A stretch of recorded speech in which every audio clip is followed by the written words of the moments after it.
Live. And I think we're live. Yes, it looks like we're live. I don't know which camera to look at, but hello, God bless, and welcome. I'm Kevin Haggerty. You're watching the Godlogic Project, where we discuss maintaining a Christian worldview in a post-Christian America.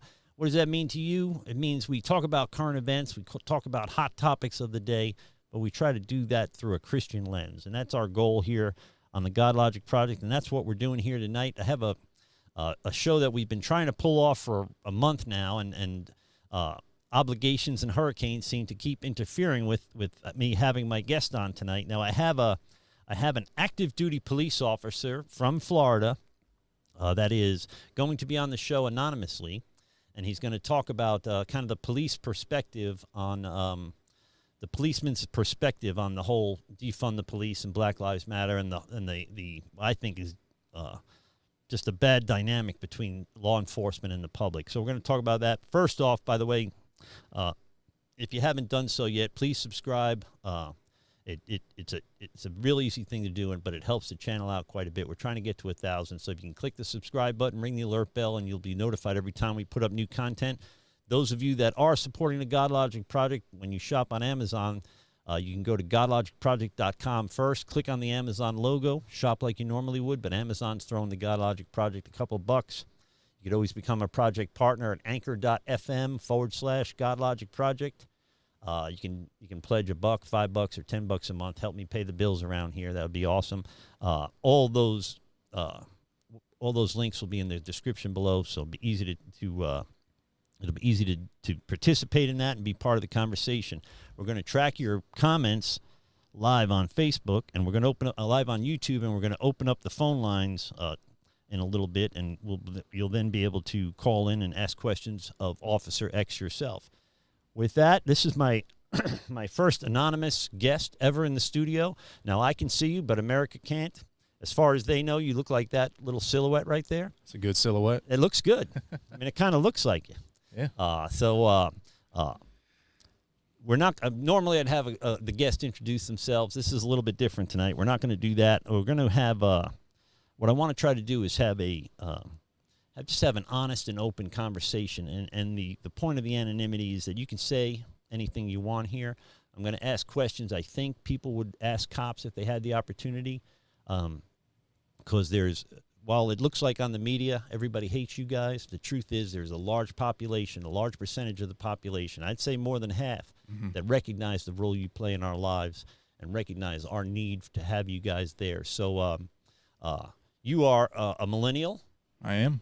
A police officer, and you are in an environment now, all of a sudden, the less than a year, all of a sudden you're in an environment where it seems like everybody hates you, at least on TV. Right. So did you notice a marked change when all this stuff started, or did they hate you already when you were?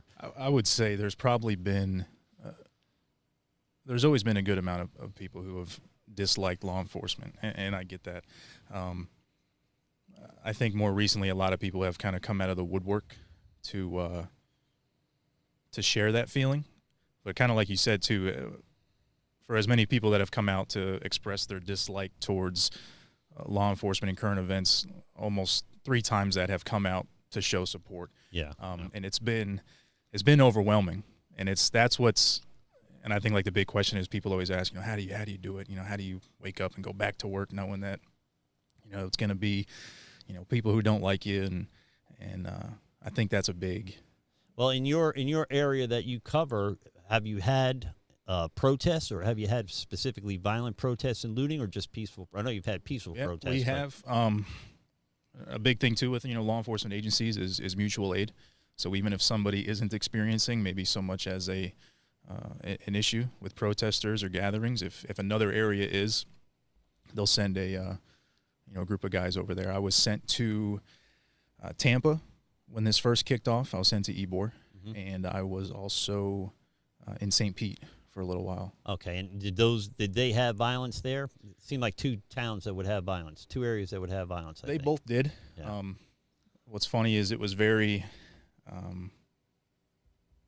scheduled, if you will, after their first. Organized? Yep, organized. I know in St. Pete specifically, it always started out peaceful, and that's what a lot of people were I have a lot of friends on Facebook that, of course, share other opinions, and I've made it a point to stay friends with them because I feel like if you just shut those people out, yeah, you're making the situation worse. Exactly. You don't want to be in an intellectual bubble. You want to be. You want to be.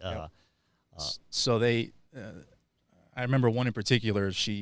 A friend of mine shared a GoFundMe for protesters who were being arrested as a result of these peaceful gatherings, as it was titled. So you were arresting peaceful people, basically, is what and she what I thinks. had said was, and I sent her a message. I'm like, listen, I'm not trying to argue. I was like, you share I have your opinions, and that's great. That's what this is about.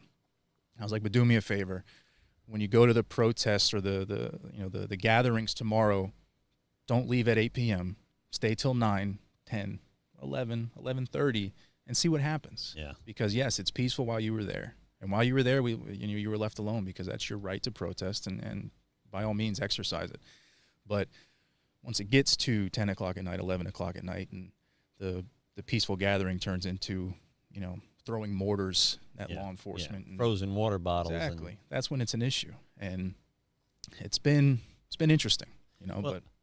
To me, there's people I'm definitely a conservative. I'm not a Republican. I'm an independent. I used to be a Democrat, but I'm definitely a conservative. I'm a pastor. I'm a evangelical, which is a bad word in America right now, but I'm an evangelical Christian. So I believe that I should, to the best of my ability, use Scripture to guide my life. I'm a conservative. You think they hate you? They really hate me too. So but these are people that I love and respect, and they believe that the cops are arresting peaceful protesters. Right. And so you have to ask yourself, obviously, if you're arresting peaceful protesters, that's a problem because you're infringing on their constitutional rights. But you don't have a constitutional right to loot and burn. And when they might have a very different definition of when a protest is peaceful and when it isn't. So if you are spray painting private property, is that still peaceful? If you are spitting on cops, is that still peaceful? Right. If you're throwing water bottles, peaceful? I think the line blurs when we need to define the terms of what a peaceful protest is. But to peaceably assemble is protected by the Constitution, but spitting on cops is not. Right? Can you tell a cop to go F himself, or pigs in a blanket, roast them like whatever they were chanting that time? I ruined that line. Yeah. But at what point is peaceful is a call. Speech is protected, but a call for violence isn't protected. Right? Violent speech is not protected. So there really is a delusion. I mean, they're either deceived or being deceived. Does that make sense? So they are deceiving people. I believe the media and our colleges and our institutions and most of the media are deceiving people into thinking that cops are going around hunting down minorities and killing them. Right. And statistically, we talked a little bit about it off the air, but statistically, it's just not there. I mean, there's just no proof of it. So it's got to be infuriating. I mean, what do cops think? In the military, we rotate soldiers in and out every 9 months or so. But the cops, they do 10 or 12 hours, get 8 hours of sleep, and go back and do the same thing. They never get a break from it. If it's a constant riot, like we've seen in a lot of the cities in this country, that's got to be devastating for cops to think. What am I going to? Our local politicians, if you're in a Democratic city, say, just stand there and take it. Then why go at all? Right. If it is to publicly shame their own police officers, what is the thinking behind that, do you think? What's funny, and real quick too, there was, I forget where it was, but there was a video of I want to say it was out west somewhere, but it was a police officer who was in his cruiser and he was driving by a protest, a gathering. And from what it sounded like in the video, it hadn't gotten violent. It wasn't, he was just in the area. And he rolled down the window to one of the gentlemen who was filming and protesting. And the guy came over, and the cop says, "Congratulations, you won." He's like, "Tomorrow's my last day. I'm done. I can't do it." Really? And that video, I mean, I'm sure some people have seen it. It's gone around. And that mentality, I would say, is kind of sad to just... Do you see any of that where you are? No. Thankfully, no. I mean, everybody talks about it, like, how much more of this can you take, or, Well, hundreds like 500 and 600 put in for early retirement in New York City. Right. I mean, a place where they need cops Right. more than anywhere. Oh, absolutely. And I bet up in, I can only speak for, of course, my area I work in and the agencies I'm around. And thankfully, knock on wood, where we're at, it's not that bad. Yeah. I mean, it's almost to the point where I don't want to jump the gun and say it's business as usual as it was before. There's still that, you can sense like the hostility. You drive through certain areas and, before where you might have just been ignored or they turn the other direction, they give you a nice gesture or you take it. Well, the number one thing every new cop is told is there's 3 rules to law enforcement. That's don't go hungry, don't get wet, and don't take anything personal. Yeah. Because at the end of the day, you got to remember they don't hate, Jim, the cop. They hate the uniform. They hate what you stand for. Yeah. And as long as you can kind of separate that, and it does get hard, it does get old, it gets taxing because, like you said, you go home, you can shut it off, but then the very next day you're putting it right back on. Well, even when you're home, I mean, you're not really. What do you go to a party and home. say I'm a cop? And just what do you do for a living? I'm a police officer. You just ruined the party. Yeah. Because now they're like, why are you arresting innocent protesters or anything like that? So I lived and worked in St. Petersburg during the riots in the 90s, and they were protesting a police shooting back in the 90s, and the Uhuru movement was kind of organizing the whole thing. So they were hiding rocks and bottles, and so at every intersection they could bombard the police or whatever when they showed up. But I would be driving in a plumbing truck, just sitting at a red light, in South St. Pete, and somebody would throw a grapefruit at my truck and hit the side of it, and it was loud, like a bomb going off from the inside, And they were just so unhappy. And I'm, as a plumber, I'm there to. Somebody needs me. I'm coming to help them. I think I'm being a good guy. I'm charging them, but I'm for the company. But they were so what little I experienced was just it was literally they didn't like me because I was white. Mm-hmm. The same thing they're protesting. Right. They're exercising, which I think we find that hypocrisy way too much. Yeah. So the do you think cops are there any any cops that are Democrats? I mean, there's got to be a few, right? There's got to be. You just haven't met any? Yeah. I mean, there's yeah. I mean, there's one thing to bring up too is where I work, we have a pretty good population of officers who are of minority, and not just African American. We have there's a couple differences. Yeah. And what's interesting is to see how they're treated during all this too, because a while ago, I remember when I first started, the area I was working had a predominantly Hispanic and African American population. I enjoyed working in that area. Oh. It was a good time. And I had a deputy in the area who I met up with, and he pulled me aside and he says, I really feel bad for you. He's like, because when you show up to these calls in this area, they're already it's stacked against you. Yeah. It's like they're like, oh, here's the the white cop. He's like, and they treat you different than when I show up. And what's funny is now that's completely reversed. And even now today, if a black law enforcement officer shows up to a call, there's no longer that like common ground. Yeah. It's still it's even worse probably. Yeah, exactly. Are you finding from a lot of the black police officers where you work that they are they hated more than white police officers because they're kind of Uncle Tom in it, or I wouldn't say more. I don't even want to say it's more or less. I mean, I think law enforcement as a whole, depending on the area you're in or who you're dealing with, it's just because, like I said, it's now become it's the position. It's they hate the uniform. They hate what you're there for. So regardless of Hispanic. Yeah, and they called you, by the way. You didn't just show up. Exactly. And that's the thing, too. It's like, listen, you called me. Yeah. And like the stance I always used to take is people have their problems. I get that. Everybody does. Oh, yeah. And you got to a point where you felt that you could not control this situation anymore. So now I'm here, and I'm going to control it. If you don't like that, you shouldn't have called. Yeah. I'll be fair. I'm going to listen to everybody. It doesn't matter who's who, your color. I don't care. It doesn't matter. Yeah. You know, and you called, I'm here. And so, yeah, now I think now it doesn't really, any law enforcement that you show up, if they, you know, perfect example too is you get certain types of calls, you know, whether it's a suspicious person in the area, maybe somebody looking into car doors, stuff like that. Mm-hmm. And you're given a description. If somebody calls the police, they file a complaint, it has to be handled. We can't say, nah, there's nothing to it. Let's just leave it alone. We'll pick and choose which ones we investigate. You have to go. You have to at least. They're prioritized, I'm sure. No, right? absolutely, yeah. So I remember, and this was kind of before this all started, but it was a call of a suspicious person walking up and down driveways. Walk down the street, up a driveway, look in the cars, walk back.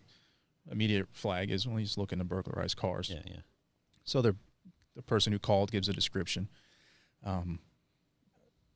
I get into the area. I see somebody, and it wasn't like a description like, you know, black male, 6 foot, 100 feet. Like it was specific, you know, red hoodie, gray sweatpants. Yeah, yeah. So sure enough, I see the guy. And, you know, in law enforcement, you have these, you know, consensual encounters where you just get out and start talking to somebody. Or I obviously had a reason to get out and talk with him. But, of course, the reason right out of the gate was, well, why are you stopping me? Yeah. I'm like, well, I got a call. You match the description. And that's why we're here. If you can dispel my concerns, then have a great night. I'm sorry for bothering you, and let's both get on with our lives. You know? And it was 100% because he was black, I was white. Yeah. And it's like I'll show you my computer. Like, this is the call I got. I've interviewed cops where they said, you only pulled me over because I'm black, and they got tinted windows. I can't even tell. And the guy doesn't know till he gets to the window and the window's down who he's pulled over in the first place. Yeah. But they are convinced, but they're convinced. Here's what I see as being a major, major problem.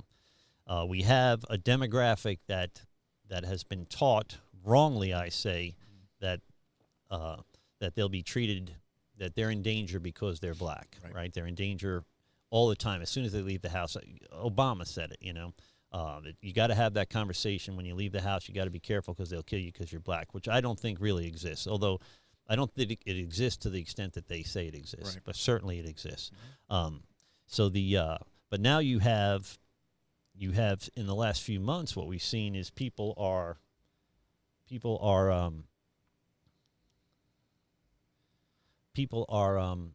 they're now being conditioned to believe that they are protecting their lives if they disobey a lawful order. Right. And so this is going to be self-perpetuating. So now where 1% of the population might have said, I'm not stopping for a cop, I'll fight him before I talk to him.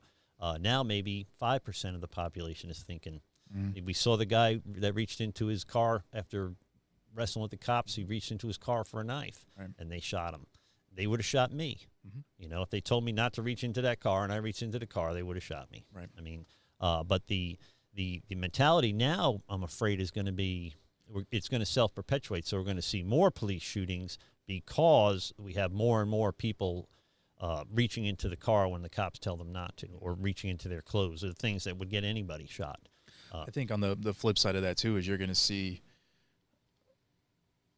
unfortunately, too, is the amount of law enforcement officer deaths. Because there used to be a saying that was, I'd rather be judged by 12 than carried by 6. Yeah. Meaning, you know, I'm obviously not going to deliberately act against the law, but if, you know, I'm going to go home. Like, that's the key tonight. And that's the key in everybody's lives is you started your day in the morning. Your goal is to go home at the end of the day. It doesn't matter if you're a cashier, a school teacher, a bus driver. Like, you start your day, you work through it, go home. Yeah.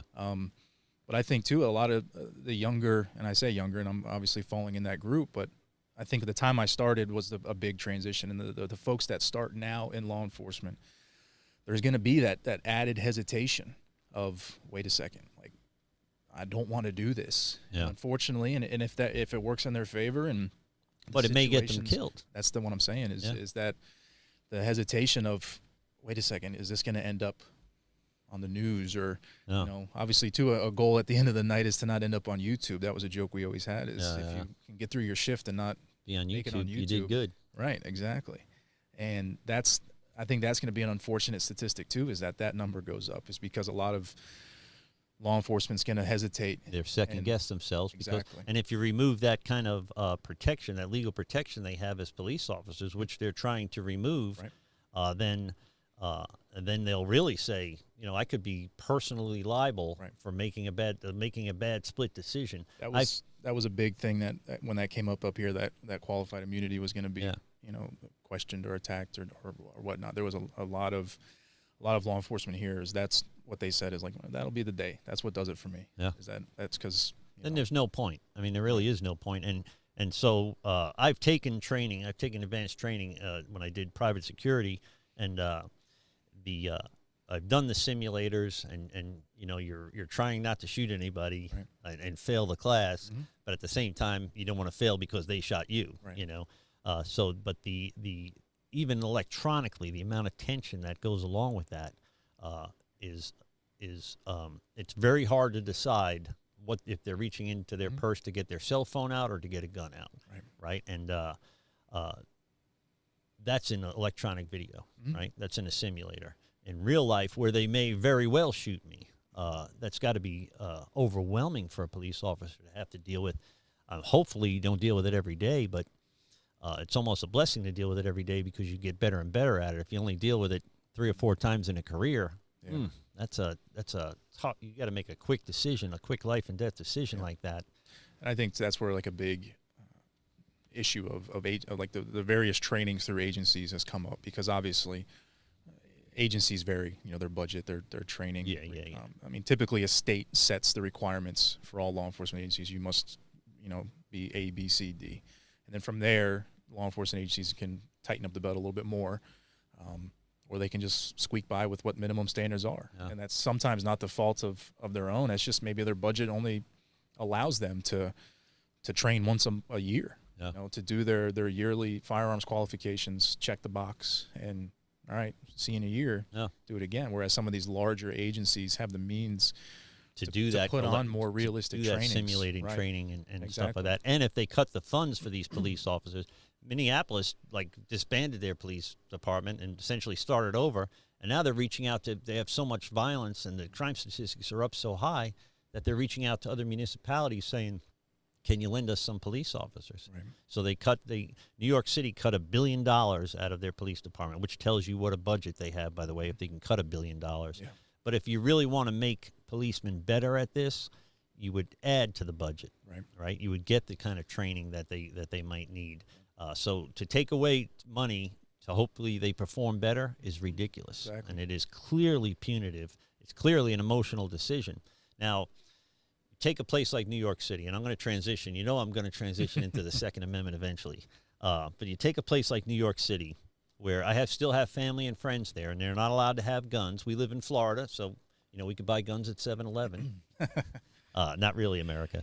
But if you take away the police department and the police department's ability to respond to my family members when they're having a home invasion or something, and they lawfully don't own a gun because it's against the law, and most of them believe that it's a good idea not to have a gun, they are extremely vulnerable to almost like a Purge movie type of situation where then if the cops aren't coming, and there was something like 60 calls that went unanswered one night in Seattle, which were breaking and enterings and rapes, but they did not have the resources because they were managing the riots, basically watching the riots, and that even seemed punitive to me, that their mayor would say, stand there, do nothing, and get your dick rubbed in the dirt for a while. Try to contain chaos. Yeah. So, but there were crimes happening in and around Seattle that weren't being responded to because they didn't have the personnel to respond to it. So people say this is not going to happen. It's already happened, right? So what about people? And that aren't allowed to have guns? So here in Florida, I have the means and the training to protect myself and my family. We talked off the air. You take away my guns, and then you take away the police department, the sheriff's office. I live in Holiday. I mean, I don't live in Trinity, right? I live in a rough area. If you take away guns and then you take away the police, what's left for someone like me? How do I protect my family if the cops aren't coming? Yeah. Nothing left is to be a victim. Yeah. That's the issue. And this is, and I'd love to know what cops think about enforcing any changes to the Second Amendment. Do they think to themselves, we got to get the guns away from lawful gun owners? Or are they thinking... From what I've seen, not at all. Yeah. I think we're fortunate in the state we live, in the area we live, is we're not kind of dealing with a lot of these bigger issues that some, like New York, Minneapolis, Chicago, Seattle, all those places are. But yeah, a lot of guys that I've talked to is, even with things as small as these like mask mandates. Yeah. Because there was for a while where they would have law enforcement, aside from your daily duties, is to check in on restaurants, to like compliance checks, make sure capacities aren't over where they're supposed to be, or make sure that people have masks and stuff like that. And the funny thing is like, okay, well, what if they don't? What if it's supposed to be at 25, but in my opinion, this restaurant's at 75%? We're not. What is there to do? Yeah, we're not shutting the place down. And there was another video that I referenced. I think it was a gym. It was up north, and a law enforcement officer was told to go there to enforce a mask mandate, or it was supposed to be closed. That's what it was. Yeah. And he shows up, and he's like, "I was told I'm supposed to come here and tell you you're supposed to be closed. Have a good day," and left, because he's like, "I'm not shutting this place down. Like, I'm not." Well, we're lucky in the county I live in. Our sheriff's like, he went on the news and said, "We're not closing down churches. Believe me, my deputies will not be going to church to shut them down, no matter how compliant they are or not." That's not what we do here. I think that's the opinion of a lot of sheriffs, a lot of chiefs in the area, as well as, I think our governor is having a pretty good stand of, listen, I'm not shutting my state down again, because it's. And we have, 8 months ago, we didn't know, and this is a little off topic, but 8 months ago, I shut my church down a week before everybody else did, because the thought was, we'll trim back on our contact. We won't do teens, we won't do youth. I said, well, no, we're going to have to do everything or nothing. Right. Either we're in or we're out, because we don't alleviate our liability in any way, and the business side of church, right? But back then, we had no idea. We thought everybody was going to die from this. Now we know certain demographics are vulnerable, and we should be managing that, but we don't need to shut down our economies and disband our police officers over this. So it looks like Biden's going to become president. Let's hypothetically, Trump's little ruse doesn't work out, right? He doesn't have the evidence that we're all hearing so much about. That's supposed to come after Thanksgiving, by the way. Schiff didn't have his smoking gun. I waited for months for the stupid smoking gun during the Russia thing, and it ended up being nothing. And I think that's what's going to happen with Trump, unless he really has some tremendous evidence. So Biden becomes president. They pass no more AR-15s. So everybody that's purchased an AR-15, you need to go get that AR-15 from them. This is, for me, as a Second Amendment guy, a big issue. Now, I don't want to get in a shootout with the cops, or anybody for that matter. I've owned guns forever, and I've only shot them at targets so far, right? Never pointed them at somebody. Right.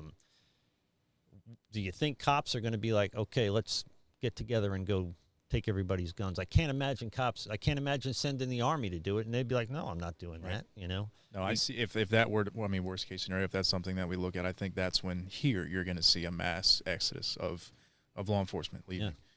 Because that's something we've talked about, and I'd more or less say joked about. We just in the office like, well, what do you think? What if this happens, or what if we got to start? And it's like, well, then I'm done. Yeah, and I'm young. I'll find something new. You could be a plumber. Like, exactly. There you go. I have a contact now. But it's scary. It's scary to think about. And it's because, and on top of that too is, our daily stuff doesn't stop. Yeah. So when they say, hey, we need you to do this, or if that were to be the case, if they were to say, hey, listen, we need you to, even like the early stages, they would say, hey, we need you to, track down. These are all the sales of AR-15s that were made in this area. What I need you to do is, go make contact. It's like, okay, well, I have 3 calls holding in my area. Yeah. I haven't eaten yet. I've been on for, coming up on 12 hours, and now you want me to do this. And it's like, there's only so much you can handle. And I think that's when, if that were to be the case, that's when you would start seeing that heavy retirement and even resignation, down here. Do you think that cops, say in south of here, would be less likely to, or have they ever been less likely to respond to a call in South St. Pete because it's a largely African American area, and apprehensive. Like we saw a cop in Tampa was ambushed. He was called to a fake domestic violence thing, and when he got there, they ambushed him. Well, another thing that worries me is as they trim back these police budgets, the ones that are going to be affected are the ones that trigger the reduction in the financing in the first place. So the people in South St. Pete need cops more than I need cops up here, although that's a bad example because I'm in Holiday. But do you think cops are less likely to respond in certain areas now? I haven't seen it in the areas that I've worked and been around. Thankfully, too, I've seen that issue addressed. You know, if they were to see that, you know, somebody either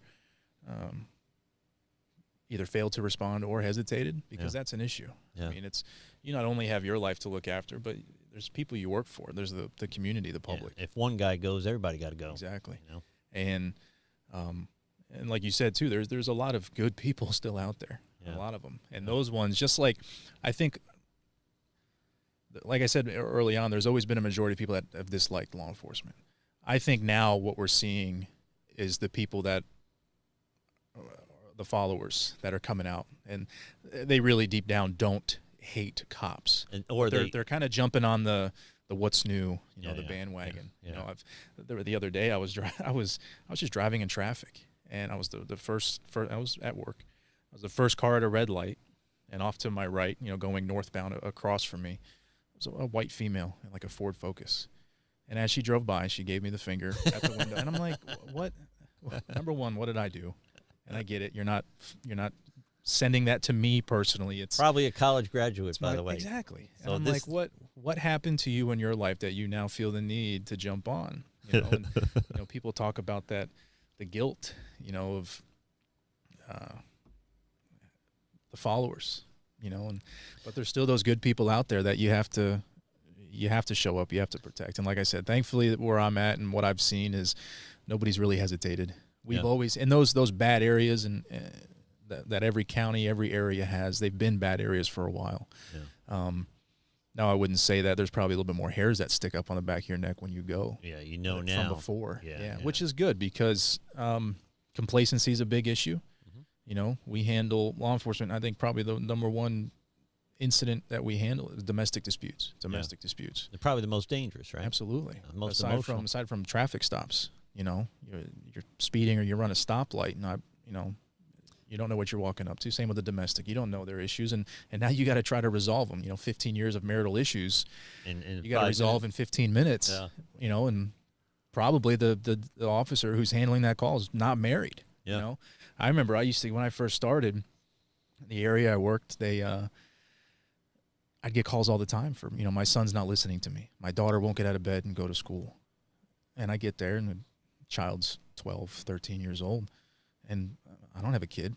I've never had to deal with, but yet now I have to provide some type of parental, like. Well, that to me is insane. It absolutely is. So absolutely. I've seen videos of people, you know, calling the cops because their McDonald's order was wrong or something, and you've got to respond to that. The amount of calls that we get that are, I mean, you read it and you're like, seriously. Well, I have. In my back, as a kid, I got in a lot of trouble, right? That's no secret. But I've had trouble with police as an adult over the custody of my son. His mother has recently overdosed and passed away. But they were so used to, and speaking to this a little bit, they were so used to the man being the bad guy that now they have a situation where the man's the good guy. But to them, it's the same thing they've done. It's cookie cutter. They've done this 1,000 times. But that's the only time that I would get emotional. Even when I was a criminal in New York, we always yes sir and no sir, and they always left us alone. You know, especially in the '80s, New York was bankrupt. It was awesome to be a bad guy then. But I got emotional, and they handcuffed me and put me in the car with no air conditioning for 40 minutes, trying to arrest me. So but if you're talking about my kids or my family. It's very hard, especially and I wasn't drunk or high or anything like that. Imagine if you got a few beers in you and you've been getting high, and now you're fighting with your wife and the cops show up. That's got to be the most volatile situation. I mean, it's like Rangers kicking indoors in Afghanistan. You know, it's that dangerous. I mean, you don't know. We just saw with the Breonna Taylor thing. You don't know what's on the other side of that door. You know, and it can change so fast. So very fast, and that's, you know. I think key is to not have that predetermined notion of, you know, guys, the guy's the aggressor, guy goes to jail. There's been plenty of times where I've seen the opposite. Yeah. Same thing with people naturally think that if you're the one that dialed the 3 digits to call 911, that you're the good guy. Immunity. Yeah. Like, oh, I can't go to jail. I'm the one that calls. It's like, wait a second. Yeah, but you also broke the law before you called. Definitely. And it's those day-to-day activities aren't going to stop, you know, and that's the thing is, it's become, like you said, you know, the motivation to why go back to work? Why keep dealing with it? And it's like, well, what does your wife say about all this? In other words, she can't be thrilled the last few months when you get up and go to work. It's been interesting. It's been go get a job roofing or something, make more money. We've had like conversations that I've never really thought about having. You know, we've always joked like, hey, you know, because I used to work. I'm grateful now the way our schedules are. Our schedule's pretty well aligned, and we're home together, which is nice. But before, when I was working midnights, I'd leave at 5 in the evening, and I wasn't home until almost 7 in the morning. And, you know, you say, you know where the guns are at, and we have a large dog. And, you know, as much as I love him as a pet, he also serves a purpose. You know, and he has a job to do. And it wasn't up until this recently, over the last few months, like when I was, you know, Tampa needed help for the riots they were experiencing. And I remember that was the first night in my career I actually drove to work like scared. Yeah. And you always have the adrenaline rush. And you know, but you can't afford to be, like you said earlier, you can't afford to be apprehensive either. Right. You know? Yeah, absolutely. But at the same time too, is you don't want to jump the gun. Yeah. And I remember when I left, because that wasn't like a planned thing. It wasn't like, hey, we think, you know, these guys are going to need help over here, stand by. Yeah. It was your phone rang and you said, be here in an hour, and this is where you're going. Yeah. So it was get dressed and go. It's not like, well, let me wait for my wife to get home so I can let her know what's going on. You guys take your cruiser home with you so you can just get in the car? Every and go? agency's different. Yeah. For the most part, I think nowadays every large agency, even some of the municipalities, they allow you to take your cruiser home. You got to pay for it. Yeah, you got to pay for it. What kind of crap is that? But if they want you in an hour. Yeah, you got to be there. And like this was something I planned to bring up too, but like the amount of restriction, you know, that kind of this job puts on your life. You know, because you work in a certain county, you got to live close enough to respond to that county or that city. So like if you're in the process of home buying, your scope's a little limited because you got to stay within a certain range. But getting back to what I was saying before is that night when I had left to go help the other agency, my wife had just gotten home when I was getting ready. And I remember like I quickly said like, okay, you know where the guns are at. She has training. She knows how to use them and all that. A little bit. Yeah. But this was like the crash course. So I remember I took some out. I made sure they were accessible. Yeah. And do you have kids? No. Lucky. Don't have kids. Lucky. No. And I've never been the paranoid type. I'll always, they joke and say, in your law enforcement career, your first 5 years and your last 5 years are your most dangerous. Your first 5 years because you're running and gunning, you want to get into everything, you want to chase down the bad guys, you want to get in the car chases. And then the last 5 years because you're over it, you're done, you're checked out. You just did 20 plus and you're like, okay, I'm out. Yeah. And I've always been the type that when I'm off, I'm off. Like I'm not, you know, wearing the cop clothes. You know, my wife jokes and says, you know, she can see it a mile away.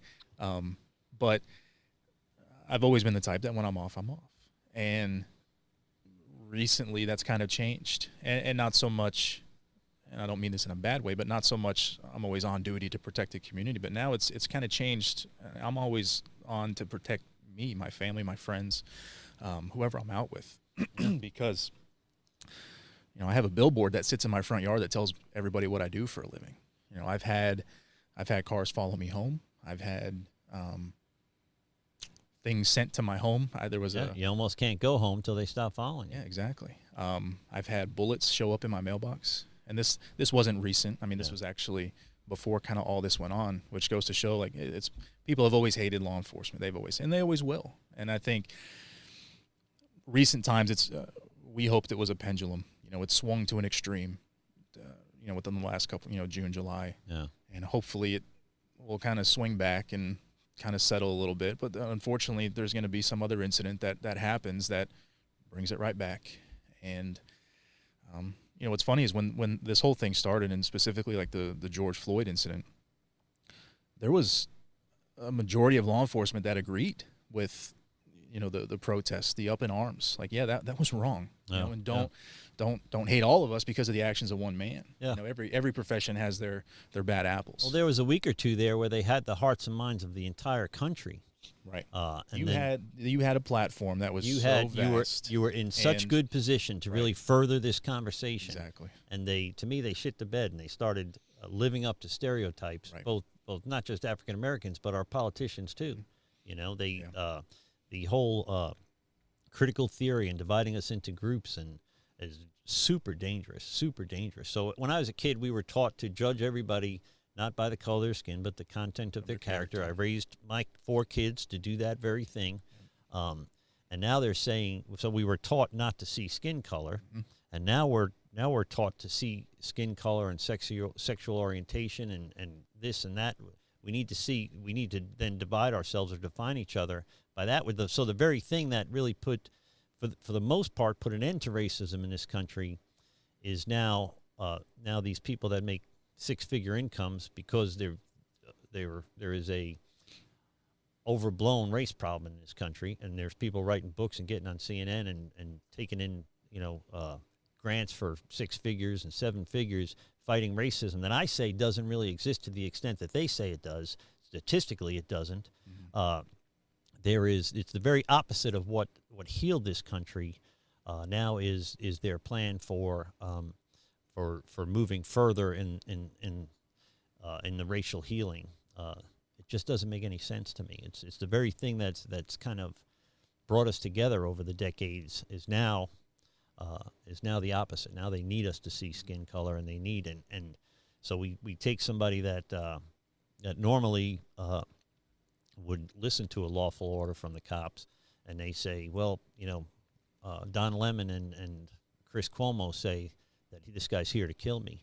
So statistically, here's my problem. If the cops, do you know any racist cops, any cops that are systematically hunting down African Americans? Not a single one. If they told you, what would you do? If they said, I'm going to go out and kill me an African American tonight, I can't imagine that's even a thing. No. Right? And so here's the thing. If those cops do exist, they suck at hunting down African Americans because statistically it just doesn't seem to happen very much, right? So we talked off the air about 10 million police interactions in 2019. 1,004 ended up with the person being killed. So that is a pretty good statistic. I mean, a pretty good percentage-wise. That's a success. But something like 43 were killed of those 1,004 were unarmed. So that's not a great statistic, right? That doesn't mean they're not a danger anymore to themselves or others. But almost twice as many white people were killed by cops than black people. So the argument, in a logical sense, just doesn't work. Right. That's why everything is so damn emotional, because it's the only argument they have. So if you're a Trump supporter, you're a racist, or if you're a if you're a pastor, if you're an evangelical, you're a homophobe. Well, I got gay family members and friends that I talk to all the time, and we get along fine. I don't participate in parades. I think it's a sin. I think adultery is a sin. So it doesn't, to me, it's the same thing. So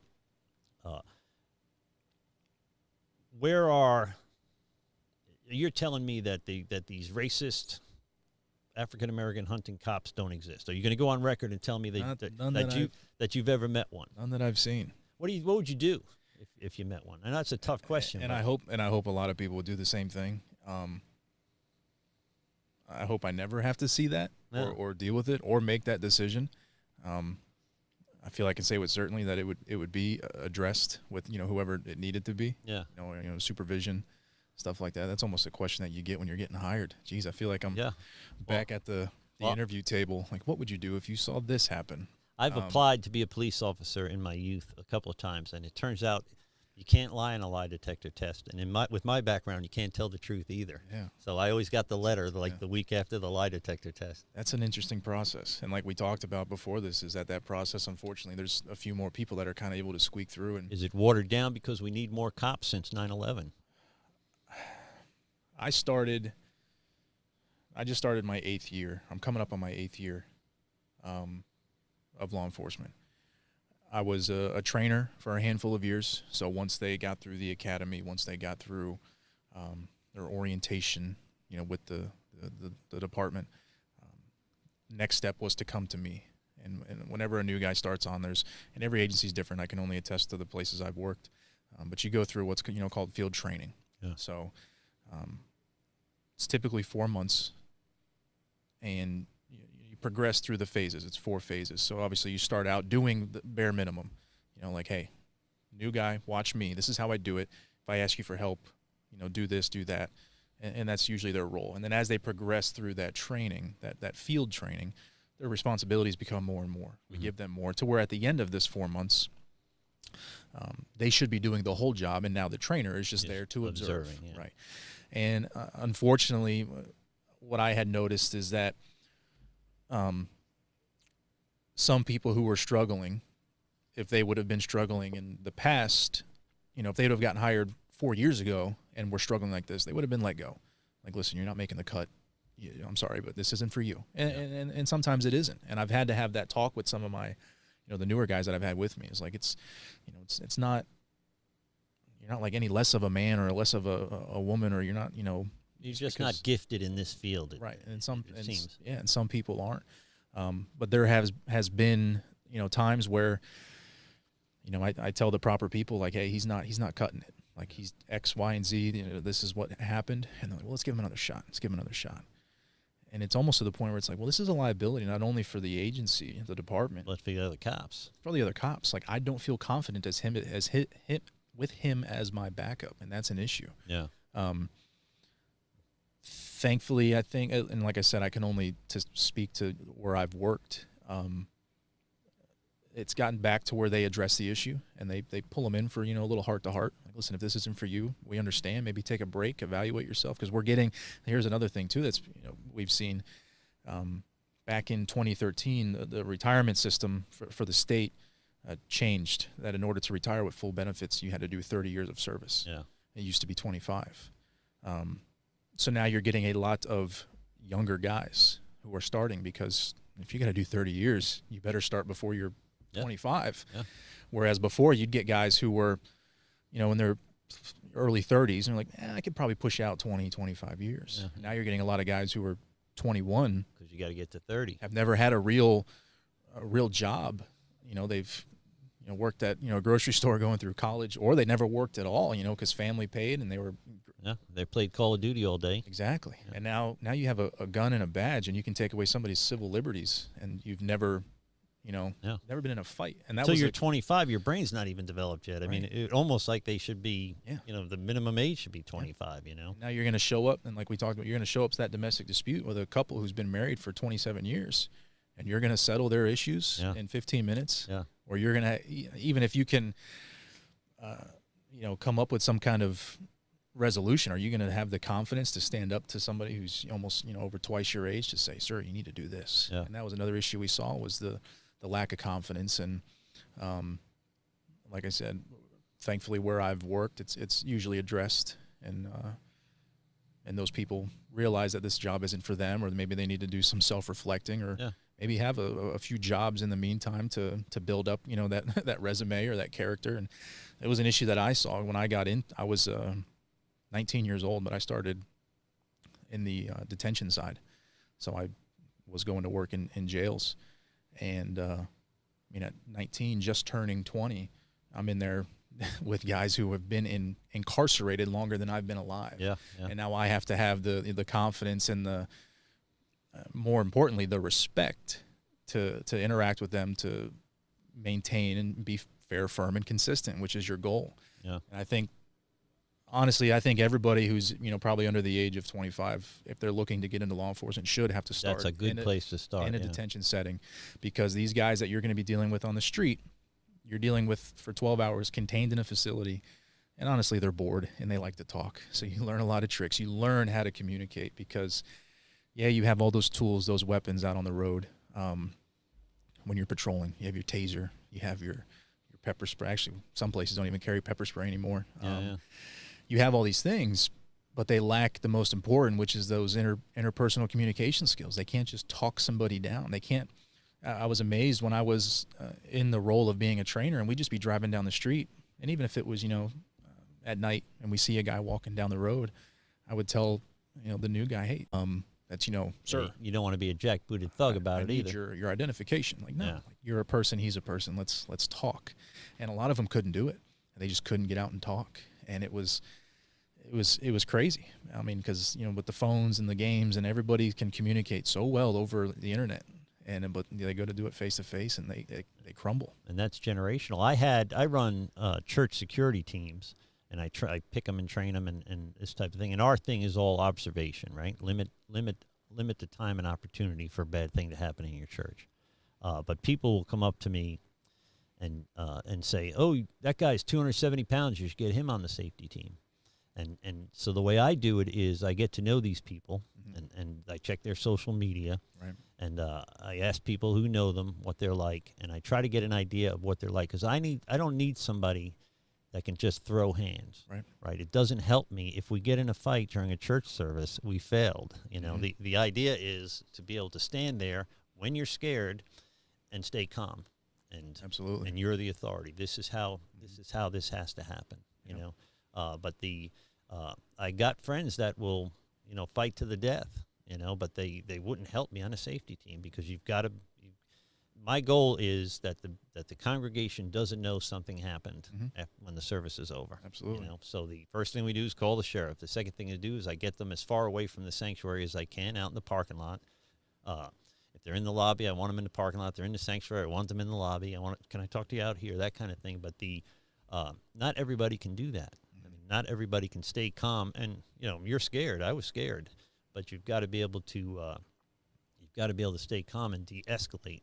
It's always better to de-escalate the situation. Did you ever think you'd have to do that in a church? No, and our church was a recovery church, so I had drug addicts and drunk guys, and we had teenagers who were very troubled, cutting themselves and smoking spice, and were surrounded by woods. So I had my hands full. I mean, it was. I hooked up with another church security professional, retired cop, that kind of taught me the ropes. But first thing he taught me is you need to stop doing this by yourself. You need a team around you to do this with. You need protocol for every situation. But I just got lucky. I mean, most of the time I was like looking up at him like this. You're going to have to sit down or leave. And I'm thinking to myself, oh my God, please sit down. Please don't hurt me. So that's not for everybody. And it doesn't matter how physically, if the guy's drunk and you look like you're all jacked up and ready to go, so is he, because he's drunk, So the idea is to be, to go home. My goal was nobody in the sanctuary knows what's going on, Could have the cops here, could have an ambulance here, clean it up, and people leave church and they don't even know that there was a drunk guy trying to hang himself in the men's room or something like that. So it is. That's a small example of what we went through here. Now it's not like that anymore, and my goal now is that guys aren't complacent. They're now it's much easier to be on the safety team here at my church, and so everybody's like on their phone, and guy walk by with a backpack or come in late. Two guys come in and don't even sit together, and nobody notices. I'm like, guys, they just came in late together. One sat there and one sat there. Doesn't that bother you? So you can get complacent, which could be even scarier than being out in front of it and getting your butt kicked in front of people, which would suck. Yeah. So to me, it's we don't get the opportunity to talk to cops, and the fact that we're doing this kind of anonymously puts you in a position where you can really speak your heart.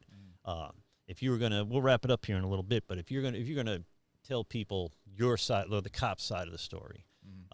Clearly, and most people don't believe it, but clearly you're not systematically hunting down African Americans and killing them. I don't know. There's a scary number of people that believe that. I would say human nature might create a situation where cops would be less likely to respond to rougher areas. I think this has to be very tough on the families. Things I was thinking about to talk to you about was, what about your family? What about your kids? In the event that things get so sideways, like we saw in Katrina, do you stay home and defend your family, or do you go out and defend the community? Who defends your family in the meantime? I think cops should have a a little plan, a little emergency plan for all the families to be in the same place at the same time, and with some training to be able to protect each other. Yeah. In a preparedness type of way, because I don't think, as crazy as that sounds, I don't think that's too far off. I don't think it's out of the realm of possibility anymore. No, not at all. And that's one thing that, like my wife and I have discussed. Thankfully, we have one, family's fairly local, so there is that. In the area we live, quite a few friends, and of course they know what I do, and some of them do the same job. So it's, it's easy to say, all right, go over to so-and-so's house and hang out with the wife or and the kids or what have you. But that's the tough part, is because, you have a job to do, and you can't. There have been guys who, like we talked about before, who, even with something, maybe not as crazy and as dangerous as, riots or stuff like that, but even, like these storms. Yeah. The storm that delayed us doing this a week ago. Because we were all set to do it, and then 4 hours before, my phone rings and says, guess what, your plans for tonight have changed. Yeah. So it takes a special person, to be, like the spouse of law enforcement. They have a lot of organizations, a lot of groups, a lot of, clubs where they can get together, and because it's tough. One thing I explained to, my wife too is, I still do it to this day. She'll, I'll come home from work and she'll, how was work? It was fine. Anything happen? Nah, it was usual night. Yeah. And then maybe the next day or, that weekend, we're out with friends, friends who I work with, and we just start opening up, venting, just go, oh, that guy, that, I remember this guy, and oh my gosh, that and incident, she's that sitting was hearing horrible. all of this. And she's like, you told me that, you don't want to talk to me, you don't want to open up, what's the thing? And I try to explain it to her that obviously cops kind of have a jaded outlook on society, because people don't call us to say, hey, I just really wanted to let you know if things are going well. I'm having a great day, and I really hope you are too. That's like being a plumber. Nobody called me because things are going well. Exactly.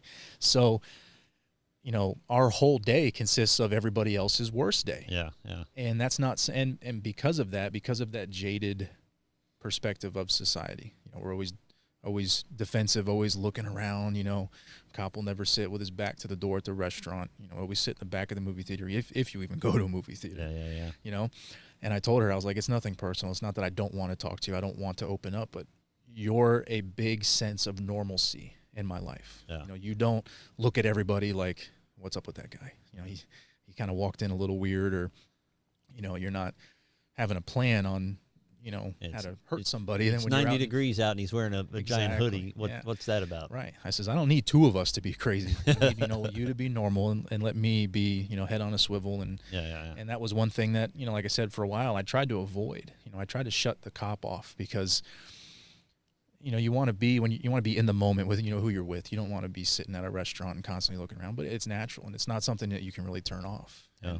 And, like talked about earlier, is I typically try to keep friends that have difference of opinions with me, and that's fine. I think you're supposed to. Yeah. Everybody has a difference of opinion. I think if you walk with the lame, you'll develop a limp. So if you associate yourself with only one side, then you're obviously going to be very jaded and not open to anything else. So for the longest time, I had a lot of friends who on social media took to, this anti-cop, rhetoric, and, all cops are horrible and this, that. And I never entertained it. I left it alone, and because they don't understand. And I get that. Same as how I don't understand. How in the world would they know? Yeah. Right. And I remember one in particular, another friend had, commented on it and started this social media conversation. And of course, me just scrolling through, I was a part of it too, but nobody knew, just reading it. And the girl who had, put out this anti-cop kind of rhetoric was like, well, I have family in law enforcement, and they're two completely different people. When they go to work, they're one person, and then when they come home, they're another. And I'm in the back of my head, I'm like, that's what you're supposed to be. Like, you shouldn't be 100% cop all the time. And then when you're at work, you shouldn't be 100% civilian, like complacent. When they get home, nobody's trying to kill them. Right. Well, at least you hope. Hopefully. Recently, unless your wife, because you don't open up to her, you bastard. All cops are bastards. Exactly. So it's, and that's the thing. And I think the vast majority of law enforcement, at least that I've interacted with, that I've seen, understand that. The public doesn't know what we deal with. And one, they shouldn't. I'd hate for, some normal everyday citizen who knows there's bad people but doesn't really see them to now go to, that's all you deal with every day. That's a bit much. Yeah. And body cameras is a big thing. now, coming out. And some of the smaller agencies that never really had the budget for it are now saying, well, we need it. Well, it's good for the cops. Body cameras are good for Absolutely. the cops because the CNN cell phone footage is always edited, so you never get to see. Well, it's fun, yeah, and the that's whole the thing thing too. Unfold, That was we had a discussion about this at work with some guys, and they're like, "Well, what's your opinion on them, and what do you think?" And I was like, honestly, yes, it's a tool that can help us, but the problem is that they're not gonna take the full clip. Yeah. They're not gonna take the initial contact to the end of the scene. They're gonna take the good stuff, and it's unfortunate. I think it was somewhere up north, and I could be wrong, Philadelphia or somewhere up there, Pittsburgh. And this was fairly recently. It wasn't body cam footage, but it was surveillance footage that was shared by a police department. And kind of short story of the situation was there was this gentleman, it was a black male who law enforcement was interacting with, and he ended up fleeing the scene, running on foot. They gave chase, and the chase ended in like a well-populated area in the city, and he was up against a building. Well, all of a sudden, a gunshot goes off. The black male's on the ground, and here you have this group of police officers drawing down on him because they're challenging him. Well, the city immediately went up in roar. Yeah. Oh my! Another one, another black male was killed by law enforcement. But before anything could even come out, they hear a gunshot, they turn and look, they see somebody down, and they're thinking, "Wow, here, like I said, here's another one." And unfortunately, the agency had to, before their investigation was even completed, they had to share surveillance footage of the incident that showed when this male got to this position at the building, he committed suicide. He took a gun out of his pocket and he shot himself in the head because he knew he was going to be going to jail. Yeah.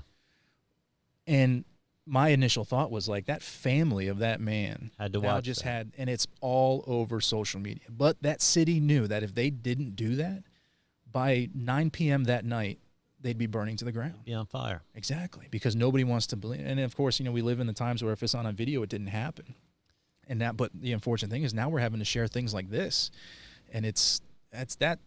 And there is a spirit in media, and we see it in most of the mainstream media where they would edit that to. There was a girl during one of the riots that was saying, this is an early one, maybe Michael Brown or something, and she's saying she's calling for peace in the CNN footage, right? So don't riot, don't burn, don't do this. This is our neighborhood. Don't do this. And I'm thinking, good, finally somebody speaking up. Well, the part they didn't show on CNN, which I'm sure they showed on Fox or somewhere, I saw it in social media, is she's saying, take that shit to the suburbs and do it. But our media seems to intentionally mislead us into the cops are the bad guys. The people are the good guys, right. And all too often. And I told you off the air, I fell for it with the Michael Brown thing in Ferguson. I'm driving in the car. I hear on the radio that the cops shot an unarmed kid in Ferguson, Missouri. Mm-hmm. And my first reaction was my 9/11 theory. What's the matter with these cops? They can't. Some people shouldn't be cops. They can't control themselves. Obviously, not really what happened. But what spirit is it that makes them put that out in the first place? Is it just clickbait? Is it just for advertising purposes? It seems that society is paying too high a price for them to get some views and some clicks on social media. Yeah. The guy, he fell asleep in the Wendy's drive-thru, mm-hmm. and he stole the taser. And there's footage of them dealing with him very respectfully the whole time. Right. And then he grabs the taser and makes a run for it. And he turns around with the taser, and the cop shoots him. And my first thought was, you didn't have to shoot him for a taser. Right. That was excessive force. But how do you know it's the taser he's turning around and pointing at you in the dark in that instance, It could have been he threw the taser in the bushes and pulled a gun, right. Well, so the thing, too, is because we talked about that. And in law enforcement, too, we try not to Monday morning quarterback. Yeah. Key. And then we use a lot of training videos or a lot of these videos for training, but the caveat to it is like, listen, we weren't there. Yeah. So it's hard to say, well, I would do this and this and this.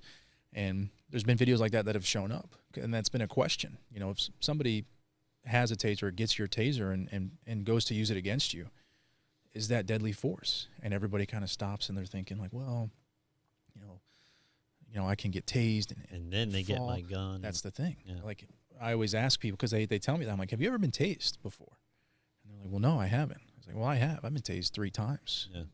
All 3 completely sucked. Like, it's bad. And I couldn't do a thing. Yeah. I'm rendered useless. Yeah. I fall to the ground, and that's it. You are defenseless. Right. They could walk up and then and as many times as they pull that trigger, that electricity keeps flowing. I'm not going to be able to come back from it. And then, like you just said, then they do have the ability to result to deadly force, whether that be take my gun or take time to, retrieve another weapon or whatever it is. And the flip side to that too is I've seen guys who have been experiencing, these, whether it's because of substance or some type of manic episode, but I'll tase them and nothing happens. Yeah. I've had a guy who I tased, he ripped the probes out and laughed at me. And I'm like, ooh, this is going to be bad. You ever run into somebody on angel dust, which I've been on angel dust as a kid? It wouldn't matter if you electrocuted me. I would have no idea. Same with pepper spray. I'm a baby when it comes to pepper spray. And I worked in a jail setting. That's the last place you want to start spraying pepper spray. Somewhat used to it. I can, for the most part, fight through it. But I've seen some guys, especially in a jail setting, these career convicts that have been incarcerated their whole life. You hit them with pepper spray, they wipe it on their hand and they lick it and they laugh at you. And it's like, now what do you do? Yeah. Everybody says, well, you have these tools to use. It's like, a lot of times they don't work. A taser is an electronic weapon. It's an electronic device. It's like your cell phone. How many times a day is your cell phone glitch? Yeah. Well, the guy that was wrestling with the cops and they chased him around the car with their weapons drawn and he reached into the car and they shot him. Jacob, he didn't die. Right. Jacob something. And so everybody's up in arms. Now, the truth is, I would assume that, they wasn't very good cop protocol to be chasing the guy with their gun. They should have contained him initially and not have to chase him around a vehicle with their guns drawn. But the people say they shouldn't have shot him, but they're not just protecting themselves. When he gets that gun out or that knife out, there's other civilians around. You've got to protect them too, whether they like you or don't like you. You don't want them to get shot. Yeah. So it's a situation that's, only you guys can relate to, or only a soldier in active duty could relate to, those split-second decisions that you have to make. But in every one of these cases, and people get upset when I say this, and they say that the race was the motivation for this shooting or whatever. Have they ever proved, like from the cops' social media or from other cops saying, yeah, this guy's a racist or something? Is there a due process? Is there a burden of proof to call somebody a racist? And is there due process? Is there justice for the cop too? So they call for justice for these people, and it seems like they're getting justice. In other words, they're not getting the justice they want, but if it's legal, it's legal, right? According to our laws, they shot that guy because he needed to be shot for reaching into his car after a lawful order. So long as it's a lawful order. So cops show up at my house and want my guns. Now I've got a big problem. Luckily, all of my guns sunk in the Gulf of Mexico while I was cleaning my guns and ammo on a boat out in the middle of the Gulf of Mexico. So I don't have any guns left. It's unfortunate. But it comes down to, is it a lawful order or not? I mean, if you say, if it becomes a law of the land that I can't own a firearm, we talk about red flag laws a little bit off the air. But what if I get in a fight with my neighbor or somebody in my church? I get in an argument with them, and they call the police and say, Pastor Kevin has guns and he's crazy, or he's a drug addict or an alcoholic, which would be true, except I haven't drank or drugged in 30 plus years. But it's not very hard for somebody. My son's mother, who passed away, got a DVI against me years ago, which is one of the reasons I had the run-ins with the cops. But she said that I was alcoholic, which is true, except I was sober at the time, 22 years or something like that. That she said I was on psychotropic medication, and I wasn't taking it, which is not true. I threatened to kill everybody, which is also not true. And so when I get to the house where the cops are waiting for me, they're everywhere in my neighborhood. I mean, they're down every street. As far as they know, Jeffrey Dahmer's coming with the kid, So for 2 or 3 weeks, I couldn't go to church. I couldn't go here. I couldn't go there. Places she doesn't go or didn't go either. And we go in front of the judge, and she says, no, I want to retract that. I'm sorry. I didn't mean that. And so they throw it away. So I tell my lawyer, I said, well, let's now charge her with a felony swearing an affidavit, a false affidavit. Oh, no court in the land will charge her mother with that. So now if you Google my name, a DVI comes up. Yeah. You know, so the with red flag laws, what are the standards? I mean, if my neighbor says, if I get in a fist fight with somebody, Right. and they say, well, you know, he would have killed me if he had a gun, and he has guns at the house, and they come and they, As far as they stand now, that wouldn't qualify. yeah, And like we had kind of talked about a little bit, if somebody's just making allegations against you, or like you just said, you get into a fist fight and they say, well, he's a gun owner, and if he were to have one, I'm fairly certain he would have used it. yeah, Those wouldn't qualify. From what my understanding is what qualifies is an actual misuse. From what I've seen is, and like we kind of talked about a little bit before this, is that the person suffering from severe mental illness who just is shooting off rounds in their home because they heard a noise or because the voices told them to do it. yeah, That's a person that should probably take a break from some guns. Yeah, And I think the majority of people would agree. I'm all for responsible gun ownership. I would agree with that as a Second Amendment guy. Yeah, the key there is responsible. You know, I'm 100% carry your gun. Like, absolutely. I do traffic stops all the time where somebody says, hey, heads up, I'm a concealed weapons permit carrier and my gun's in my glove box. And I say, perfect. Do me a favor. Keep yours where it's at and I'll keep mine where it's at. Like, I'm not going to disarm you. I'm not going to put my gun in your trunk during our interaction. You're a responsible gun owner, so am I. Obviously, I'll watch you a little bit, but You have the upper hand because they're sitting in the car seat. exactly. And you told me about it. I'm not afraid of the gun I know about. I'm afraid of the one I don't. Yeah, yeah, yeah. But anyway, so like with these the red flag and whatnot, I've seen a lot of responsible gun owners just make a stupid decision. Perfect example is like road rage. You know, somebody just ticks you off in traffic and you feel the need to pull your gun out and wave it out the window. Like, that's not really too responsible. And you shouldn't be a gun owner then, Exactly. if you can't contain, Right. or you shouldn't be a cop for that matter. No, yeah, absolutely. You know? So there should be some kind of standard. So people say, do we need sensible gun laws? I say we have sensible gun laws.